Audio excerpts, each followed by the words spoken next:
أحبتي، جزا الله خيرا من نشر هذه الرسالة وجعله في ميزان حسناته وغفر ذنبه وشرح صدره وأسقاه من حوض النبي صلى الله عليه وسلم.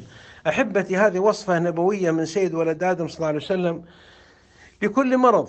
يقول عثمان بن أبي العاص أحد الصحابة: شكوت إلى النبي صلى الله عليه وسلم وجعا أجده في جسدي، فقال لي صلى الله عليه وسلم: ضع يدك على الذي يألم من جسدك وقل بسم الله 3، وقل 7 مرات أعوذ بعزة الله وقدرته من شر ما أجد وأحاذر. قال: ففعلت فأذهب الله ما كان بي. أحبتي، قال لي بعض الأطباء هذه الوصفة عرضت لبعض المرضى وتشافوا بإذن الله. بعض المشايخ والرقاه والدعاة والعلماء كلمونا قال: والله جربناها في أنفسنا وفي أهلنا، لأنه منطق الذي لا ينطق عن الهوى عليه الصلاة والسلام.